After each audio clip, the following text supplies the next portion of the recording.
Sir auto అంటున్నారు కాబట్టి మరీ ముఖ్యంగా మీరు రోడ్డు మీద వెళ్ళాల్సిన పరిస్థితి. ప్రస్తుతం రోడ్లు ఎట్లా ఉన్నాయండి? రోడ్లు అయితే బాగానే ఉన్నాయి. ఇప్పుడు ప్రస్తుతానికి మొత్తం అన్ని రోడ్లన్నీ వేసారు, బాగానే ఉన్నాయి.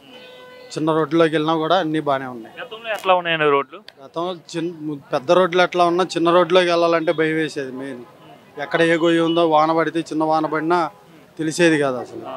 ఆల్రెడీ ఓసారి నేను అలాగే దెబ్బతిన్నా. అంటే చూపించండి. అంటే గతంలో రోడ్డు బాగుపడడం వల్ల యాక్సిడెంట్ అయిందండి మీకు? నీళ్లున్నాయి, తెలియలేదు అక్కడ ఏముంది ఏంటి అనేది. గోతులో దిగబడింది, ఆటో పడిపోయింది. అప్పుడు కస్టమర్స్ ఏమనేవారండి? పాసింజర్ ఏమంటారు వాళ్ళు, ఆటోలో అప్పుడు ఎవరు లేరు. నా అదృష్టం అంటే జనరల్ గా అప్పుడు ఆ రోడ్ల పరిస్థితి చూసి పాసింజర్స్ ఏమనేవాళ్ళు? నేనేం మాట్లాడుతున్నాను వాళ్ళు కూడా అలాగే అంటారు. ఈ రోడ్లు ఎప్పుడు బాగుపడతాయి, మనం ఎప్పుడు ప్రశాంతంగా ఉంటామని. పట్టించుకోలేదండి గతంలో రోడ్లని. మీకు తెలియదు ఏముంటది, ఇంకా రోడ్లు అనేవి కాదు ఏది పట్టించుకోలేదు. డబ్బులు ఇవ్వడం ఆటో వాళ్ళకి కానీ ఇవన్నీ ఇచ్చారు కానీ ఏం సుఖం లేకుండా ఉంది. ఇప్పుడు ఎవరెవరు ఉంటారండి మీ ఇంట్లో? నేను, మా అమ్మగారు, మా నాన్నగారు, మా భార్య, బిడ్డ.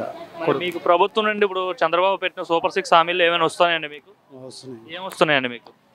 తల్లికి వందనం వచ్చింది, తర్వాత గ్యాస్ డబ్బులు వండి. తల్లికి వందనం ఎంతమందికి వచ్చిందండి? ఒక్కడే కొడుకు, ఒక్కడికే వచ్చింది. ఓకే, మరి ఫెన్షన్ వస్తుందండి మీ ఇంట్లో పెద్దవాళ్ళ? నాన్నగారికి వస్తుంది పెన్షన్. ఎంత వస్తుందండి ఫెన్షన్ ఆయనకి? 4000. గతంలో ఎంత వచ్చేదండి ఆయనకి? ఫస్ట్ 2000, తర్వాత 2250 అట్లాగా 3000 దాకా ఇచ్చారు. మరి ఇప్పుడు చంద్రబాబు 4000 చేస్తామని చెప్పేసి ఒకేసారి 1000 రూపాయలు పెంచారు కదా, ఏమంటున్నారు? మీ నాన్నగారు ఫీలింగ్ ఏంటి ఆ డబ్బులు తీసుకునేటప్పుడు? ఆనందంగా ఉంది ఆయనకి. ఆయన మెడికల్కి కానీ దేనికి ఇబ్బంది లేకుండా, ఫస్ట్ మెడికల్కి నా మీద ఆధారపడకుండా ఆయన కొంచెం ఇబ్బంది లేకుండా హ్యాపీగా ఉన్నారు. ఎలా ఉందండి ఇప్పుడు గత 5 ఏళ్ళు జగన్మోహన్ రెడ్డి గారు పాలన చూశారు, ఇప్పుడేమో చంద్రబాబు పాలన చూస్తున్నారు. రెండింటికి తేడా చూసుకుంటే మీరు మీకేమనిపిస్తుంది? బాగానే ఉంది. దానికి దీనికి కంపేర్ చేసి మాట్లాడలేం. నక్కకి నాగలోకానికి తేడా ఉన్నంత తేడా ఉంది. ఏంటి నక్కకి నాగలోకంకి అని అంటున్నారు కదా, అదే ఏ విధంగా? అయితే మాటల్లో చెప్పలేమే కాదు, మనంతటా మనం తెలుసుకుని మనంతటా మనం చూసుకోవడం అది అంతే. అంటే ఇప్పుడు బాగానే ఉందంటారు. మరి చంద్రబాబు అమరావతిని కావచ్చు, పోలవరం కావచ్చు పూర్తి చేస్తారంటారండి? చేయకుండా ఎలా ఉంటారు? మనం లాస్ట్ టైం మనం ఆలోచించలేదు, ఏదో ఒకసారి అని అన్నాడు కాబట్టి మనం సరే చూద్దాము ఎలా ఉంటుందో, కుర్రోడు యువకుడు ఏం చేస్తాడో అన్నట్టుగా చేశారు. కాకపోతే అది ప్రజల ఆశల్ని అడియాసలు చేశాడు ఆయన. మీకు ఆటో వాళ్ళకి డబ్బులు అన్నీ వేసాడు కదండి, డబ్బులు ఎవరికి కావాలండి? ఇప్పుడు నాకు ఆటో ఉంది, నా అద్దెకి తెచ్చుకున్నా, మెయింటెనెన్స్ నేనే చూసుకోవాలి. ఏదైనా గోతులో పడి ఏదైనా ఇబ్బంది అయితే నేనే కట్టుకోవాలిగా. నువ్వు ఇచ్చిన డబ్బులు దానికే కట్టుకుంటున్నావు, రిపేరే చేయించుకున్నా, నేను ఇంట్లోనే చూసుకోవాలా. అంటే మరి ఇప్పుడు లోకేష్ గారు విద్యాశాఖ మంత్రిగా పనిచేస్తున్నారు, బాగానే చేస్తున్నారు. ఐటీ శాఖ మంత్రిగా, విద్యాశాఖ మంత్రిగా ఆయన బాగానే చేస్తున్నారు. ఓకే, ఓవరాల్గా బాగానే ఉందండి, అంతా బాగానే ఉంది. సార్ మీ పేరండి? సూర్య సుబ్రహ్మణ్యం. ఏం చేస్తుంటారండి? నేను పూల బిజినెస్. ఎట్లా ఉన్నాయి వర్కరా? ఎంత వస్తుందండి రోజుకి మీకు? వస్తుంది 600, 700, 800. రోజు ఉంటుందండి పని మీకు? రోజు ఉంటుంది. రోజు ఉంటుంది. ఓకే, ఎలా ఉందండి ఇప్పుడు చంద్రబాబు వచ్చారు కదా, అసలు ఎలా ఉంది సంవత్సర కాలంలో ఆయన పరిపాలన? డీసెంట్గా ఉంది, బాగానే ఉంది. ఏంటి తేడా? గత 5 ఏళ్ళకి ఇప్పటికి ఏమైనా తేడా వచ్చిందా, లేదా అట్లానే ఉందా? బాగానే ఉంది. అప్పుడు బాగుందా, ఇప్పుడు బాగుందా? ఇప్పుడే బాగుంది.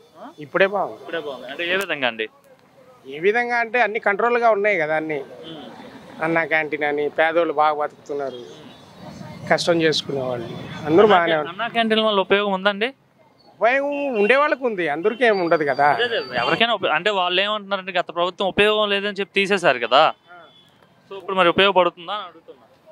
ఉపయోగం లేదు అని చెప్పి ఆయన ఎట్ట అనుకుంటాడు? అది తప్పు కాదు. తీసేశారు కదా వాళ్ళు ఎందుకు తీసేశారు అనేది కుట్ర అనేది నీ గడపలో పెట్టుకొని ఆయన వ్యతిరేకంగా అంటే అడ్డట రూపాయి బియ్యం. చంద్రబాబు అవును, ఇప్పుడు అన్నా క్యాంటీన్లు చంద్రబాబు గారు పెట్టారులేండి. అవును, అది మంచిదే కాదా? 10 మందికి కావాల్సిందే కాదు.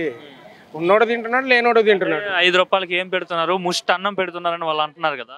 మరి కూర ఏం వేయట్లేదంట, పప్పు ఏం వేయట్లేదంట, మజ్జిగ ఏం వేయట్లేదా, పెరుగు ఏం వేయట్లేదా? ఊరికి 5 రూపాయలకి ఎట్లా తింటారండి? మనుషుల్ని పెట్టి నీకు అంతా కడిగి ప్లేట్లు ఇచ్చి ఫ్యాన్ వేసి టయానికి నీకు తిండి పెడుతున్నా అంటే రికార్డా కాదా? ఒక దగ్గర అయితే కాదు కదా, చాలా దగ్గరలు ఉన్నాయి. అవి అంటే ఎంత ఖర్చు అవుతుండొచ్చు? ఆటోమేటిక్గా రోడ్ల మీద పండుకునే వాళ్ళు ఉన్నారు, కూలీ నాలి చేసుకునే వాళ్ళు ఉన్నారు, టయానికి ఇంట్లో అన్నం వండని వాళ్ళు ఉన్నారు. వాళ్ళకంతా ఉపయోగపడుతుంది కదా. ఆ ప్లేస్లో పని చేసుకునే వాళ్ళకి అయితే సదుపాయం ఉందా లేదా? పన్ను పాట ఉంటుందండి. అన్నం అన్ని పెడుతున్నారా? బాగానే ఉందండి. అదే భోజనం బయట తినాలంటే ఎంత ఉంటుందండి? అదే భోజనం నువ్వు మినిమం తినాలంటే కూడా 80, 90, 100 తక్కువ లేదు. అది ఇంకొద్దిగా రిచ్గా తినాలంటే 150 గ్యారంటీ. అది అదే భోజనం నేను అనేది. బయట ఇదే భోజనం బయట తినాలన్నా 60-70 రూపాయలు అయితే కంపల్సరీ అవుతుంది. అంటే ఆ డబ్బులు అయితే ఆదా అవుతున్నాయి కదా వీళ్ళకి. కంపల్సరీ ఆదా అవుతున్నాయి కదా. ఒక క్యాంటీన్లో లేదన్నా కానీ 400 మంది, 300 మంది, 500 మంది తింటున్నారు. ఎంత మిగిలినట్టు మాట ఉదాహరణకి. వాళ్ళైతే ఉపయోగం అంటారు అన్న క్యాంటీన్ వల్ల. ఏది వచ్చినా రాకపోయినా కడుపుకి ఆకలి అయితే తీరుతుంది. అది ఒకటి చాలదా ఏంటి? కోట్లు సంపాదిస్తాం అని తీసుకోపోతామా ఏంటి? ఏం చెప్తారు మరి?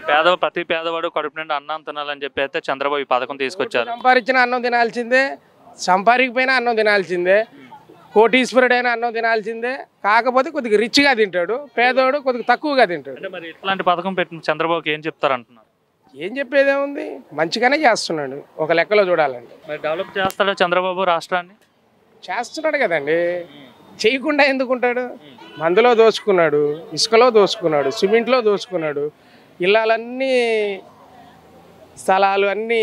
ఇప్పుడు ఒక మాట తెలియక అడుగుతాను, నీ ఆస్తి పత్రాలు తీసుకొని ఆయన దగ్గర పెట్టుడేంది, ఆయన ముద్ర వేసుడేంది? ఏ ప్రభుత్వంలో ఉండింది ఈ విధంగా? మీరు ఆలోచించండి. ఇది ఎక్కడైనా ఉండిందా?